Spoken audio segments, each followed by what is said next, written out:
किसी उनको ज़िंदगी गुजारने के तरीके बताए जाए। बाकी रैपिड ट्रेन का इनॉग्रेशन हो गया कल, और बहुत ही मतलब फ्यूचरिस्टिक ट्रेन कहा जा रहा है।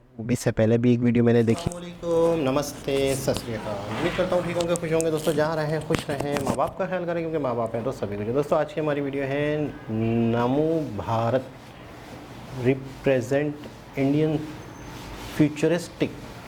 तो चलते हैं हम वीडियो की तरफ। पीएम मोदी का इनॉग्रेशन।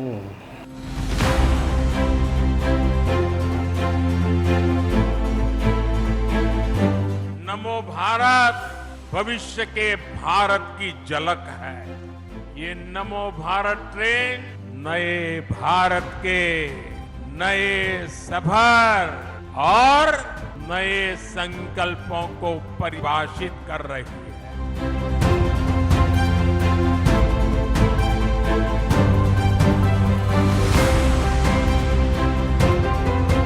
अनगिनत उपलब्धियों के पश्चात एक और तोहफा दे दिया आपने रीजनल रैपिड का। मोदी जी देश की प्रगति को एक और नया स्वरूप दे दिया आपने, मोदी जी।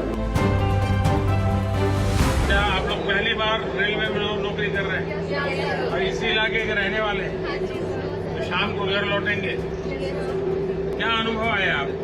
सर हमारे लिए बहुत प्राउड मोमेंट है कि इंडिया के पहले रैपिड रेल प्रोजेक्ट में वर्क कर रहे हैं। एकदम इसमें हम इसको ऑपरेशनली वर्क कर रहे हैं, स्टेशन कंट्रोल में कर रहे हैं, तो बहुत प्राउड। तो ट्रेनिंग कितना समय चली आपकी? 9 मंथ तक। आप लोग कितना समय मोबाइल पर बर्बाद करते हैं? तो एवरेज 5 से 7 आवर्स पर डे। अगर ये टाइम बचता है तो उस टाइम का एक प्रकार से वैल्यू एडिशन के लिए उपयोग हो, फायदा हो, ऐसा करेंगे? हर चीज में यस कर रहे हो? यही टीचर ने सिखाया है। आप लोग कभी रात को ट्रेन में पहले कभी सफर किया है? उसका अनुभव क्या था? फैमिली के साथ अच्छा लगता है ना? ट्रेन में जितना बॉन्डिंग होता है, फ्रेंडशिप होता है, तो ट्रेन एक हमारे देश की बहुत बड़ी ताकत है। पहला हमारा अमृत भारत है, बहुत चल रहा है। स्टेशन मॉडर्नाइज, फिर वंदे भारत का ट्रायल करिए। वंदे भारत एक स्टेप आगे नमो भारत। आप लोग अच्छा लग रहा है, चलिए बहुत शुभकामनाएं। जी जनाब, बहुत ही ज़बरदस्त, बहुत ही ज़बरदस्त। मतलब मोदी जी को जो भी मौका मिलता है किसी से बात करने का, तो कहीं ना कहीं मतलब है कि वो उनसे रहा नहीं जाता, और वो लोगों को ज्ञान देना, लोगों को समझाना, शिक्षा देना शुरू कर देते हैं। तो अक्सर लड़कियों के मामले में ये रहता है कि लड़कियां ज़्यादातर मोबाइल में लगी रहती हैं और समय बर्बाद करती हैं। क्लियर कहा उन्हें, क्लियर कहा कि आप कितने टाइम मोबाइल में अपना समय बर्बाद करते हैं, यही लफ्ज़ कहे। तो उन्होंने कहा कि भाई 5 से 6 घंटे 7 घंटे हम बर्बाद करते हैं।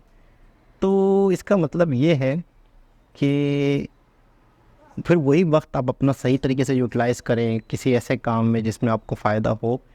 तो एक देश का प्राइम मिनिस्टर अपनी तारीफ़ें करने के बजाय, अपने प्रोजेक्ट पे बात करने के बजाय ज़्यादा बात उस पर भी कर रहे हैं कि आप अपनी ज़िंदगी को कैसे बेहतर बनाते हैं।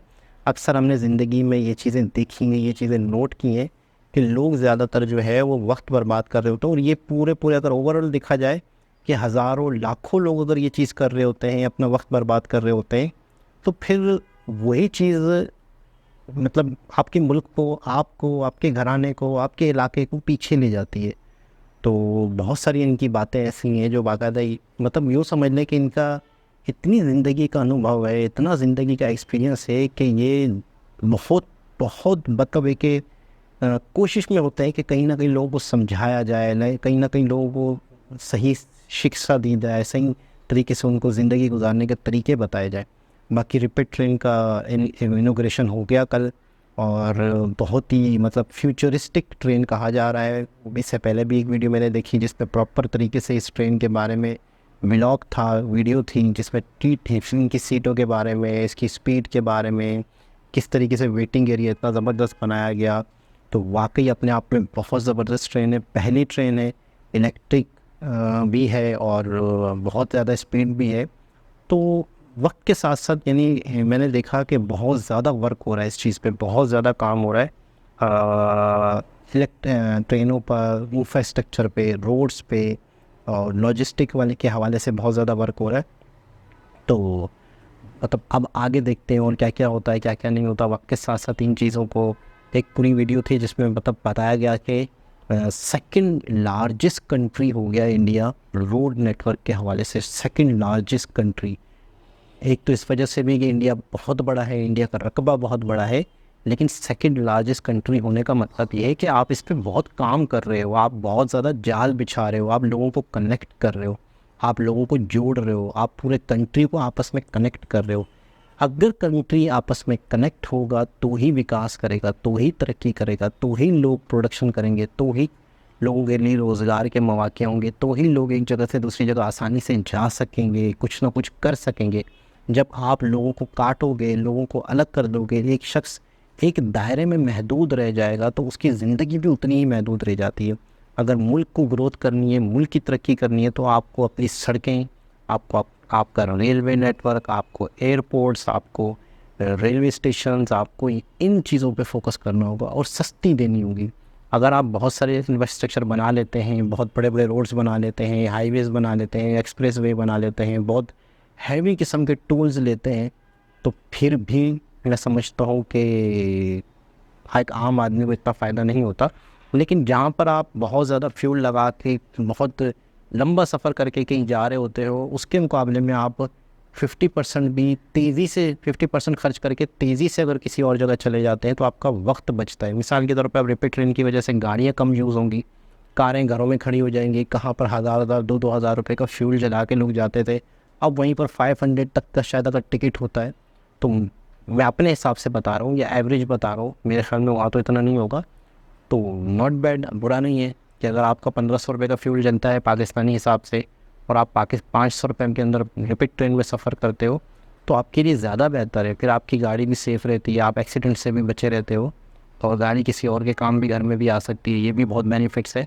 तो बहुत बहुत मुबारक हो सबसे पहले तो। बहुत नवरात्रि के मौके पर मोदी जी की तरफ से समझो एक तोहफ़ा दे दिया गया लोगों को। दोबारा किसी और के साथ आपसे मुलाकात होगी, जब तक के लिए अल्लाह हाफ़िज़।